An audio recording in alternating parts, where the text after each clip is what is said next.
What's good, creative fam? Brandon Washington here, and in today's video we're going to be doing something a little bit new. I'm going to be taking you guys behind the scenes and looking at my entire creative process of making this awesome real estate video.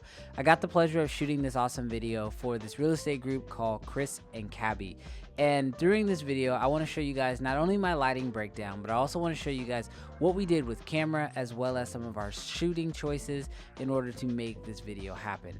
So without further ado, let's go ahead and break down how we made this awesome video come together. Now, at the heart of this video was an interview, and shooting this interview was going to be pretty straightforward. However, as soon as we got into the space, we realized that the lighting alone from the space was not going to work, and so we were going to need to pretty much create all of our light artificially.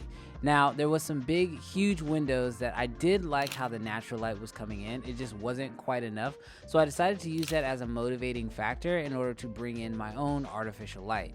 So my key light for this project started off with the Aperture Nova. Now, this is an awesome soft lighting light panel source, which is great for using as a key, but in order to make it a little bit softer, I actually went ahead and put this light through my 4x4 Westcott diffusion, and this just allowed me to not only make my source softer, but it allowed me to cover a larger lighting area, which for me was going to be perfect when lighting a two-person setup.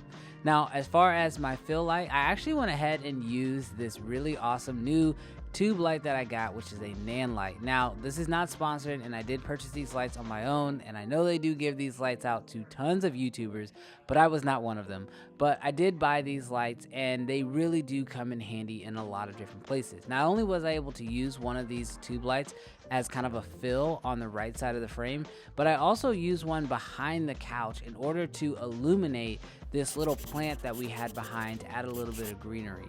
These lights are super versatile, and I'm really glad that I started bringing them out on set. Now, as far as the background goes, again, we didn't want to use any of the lights inside of the home itself because they were letting off this like weird orangey kind of look. So we went ahead and took my 300D, again another aperture light, and we blasted this up at the ceiling in order to fill in the shadows in the background of our set. Overall, I think it made for a really good and nice, clean A-roll look, especially for something that wasn't going to have two cameras going for it, and it was just ultimately going to make it really easy for us to get proper exposure by keeping all windows closed and using 100% artificial lighting.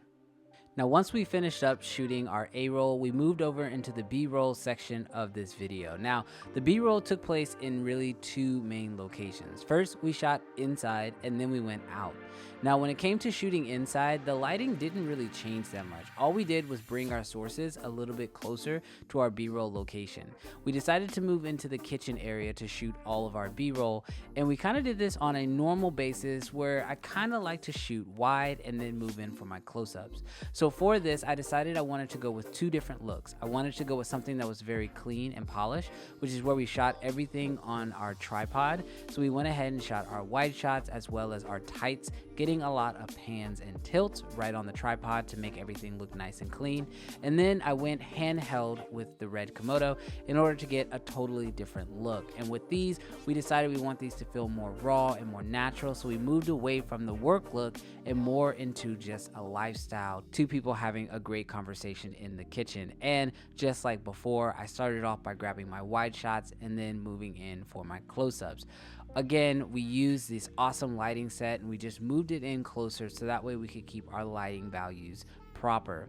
Now, I know that I'm going through a lot of this stuff pretty quickly, but if you do want to know more about my process of shooting interviews, I did create an entire guide on how to do that. Links down below in the description. From there, we moved outside, and when shooting outdoors, it's always a challenge, but the biggest thing that I try to do is always get my subjects in the shade. This is going to allow me to get some natural soft light on my subjects without completely blowing them out and it looking too harsh. This simple trick of keeping your subject in the shade can really go a long way to helping you have really clean footage, especially when shooting outside.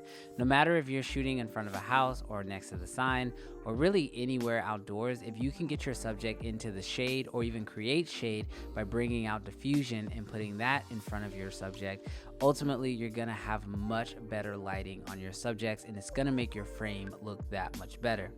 Now, because I know you guys are going to ask, yes, we did shoot this entire project using the red Komodo. Now, my red Komodo setup hasn't really changed too much. Everything is powered using these Anton Bauer 150 volt V-mount batteries. Now, I am shooting everything right now in 6K red raw in LQ. And I also love to shoot with my Zine lenses. Now, I primarily have been falling in love with my 24mm Zine because especially when shooting more than one subject, it just allows me to get a really good focal range, especially with this Super 35mm sensor. It really has become my favorite go-to setup. On the front of my lens is the Polar Pro Basecamp filter system. It's not my favorite ND filter system, but it works really well with my system, and so far it's just the one that I've been running with. For all my outdoor shots, I did run variable ND, and surprisingly, even indoors, I did the same thing. This way I could get the proper amount of light in to my sensor, but then also be able to control the exact amount and be able to keep my T-stop low so I could get beautiful shallow depth of field. I have to say that this entire project was actually really exciting, and I thoroughly enjoyed it. I was really happy with the way that my frames all looked, and I'd continue to see myself getting better and better every time I go out and shoot with this camera. The number one takeaway I have from this project, and really the last couple projects that I've been shooting with on the Red, is that lighting is everything. If you can feed your sensor with the right amount of light, you'll always get an image that you love. And quite honestly, that's been true every single time. You know, it's funny, my business has been super busy lately, shooting quite a few videos just like this one. And I've been wanting to do more breakdowns just like this because I honestly just haven't had time to create a lot of content like I normally do. If you guys are interested in me going in a little bit more in depth on some of the behind the scenes of the jobs that I've been doing recently, or if you guys just have production related questions, please let me know down in the comments. I'm really excited about where my company has been growing, and I'm excited to share more of that with you guys as we continue to grow and expand. But thank you guys so much for checking out this video. Let me know any questions you guys have down below in the comments, and I'll catch you guys in the next video. Peace.